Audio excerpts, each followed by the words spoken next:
There are three things certain in life today: death, taxes, and you will wait on hold when you call the CRA.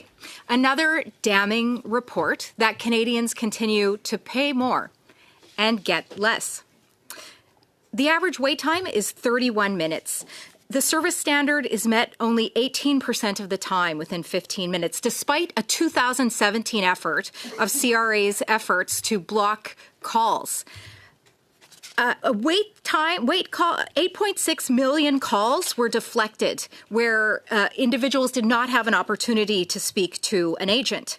As far as accuracy is concerned, only 54% of the time accurate information was given, and 17% of the time relative to tax-specific questions.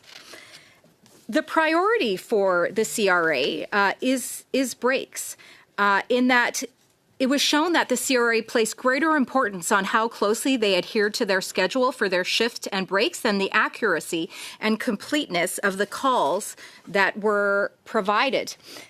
In one call recording, after 9 minutes, the agent remarked that the personal information authentication was taking too long for a 90-year-old caller who was having difficulty finding and recalling the correct answers. So why should Canadians tolerate this unacceptable service? I think there's lots of opportunities within Canada Revenue Agency to improve how they provide service to Canadians, and having only about 10% of an agent's annual performance review based on the accuracy and completeness of their responses, in my mind, does not encourage a good culture where accuracy and completeness is top of mind. In Canada, our tax system is a voluntary one, and Canadians are expected to provide their tax returns on time with accurate information, and I think in return they should expect that the Canada Revenue Agency will be available in a timely fashion and provide them with accurate information. And what we're seeing is that is not the case, and this was meant to be a follow-up to see if things had improved since 2017.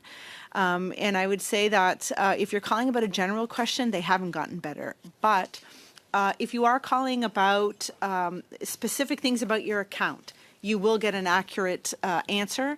However, the My Account creation was meant to take calls away from a call center, and a majority of the calls received by the call center right now are trying to access My Account. So I think there's a lot of opportunities to make this more efficient for Canadian taxpayers. Thank you. A quick follow-up, are you good? Sure. The contract with IBM quadrupled from $50 million over 10 years to $190 million.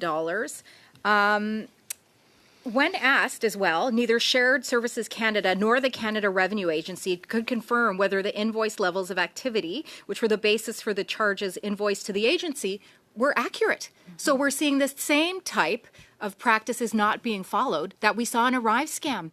When will this government learn, and will Canadians ever get value for money? Well, when we set out to do this audit, we were actually looking at the accuracy and timeliness of CRA's responses, but obviously we wanted to turn to whether or not the call center was providing good value for money.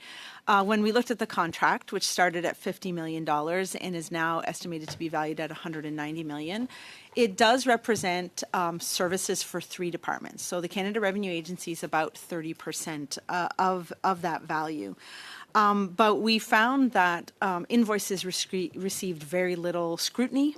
And as you mentioned, that Shared Services and Canada Revenue Agency didn't verify the accuracy of what was being charged. So there were enough red flags here for me, and my inability to conclude on value for money is such that I will be starting an audit on the management of this contract, so that it would inform the future contract for call center services that Shared Services Canada has just released. I'm thrilled. Thank you. Thank you very much, Ms. Kusie.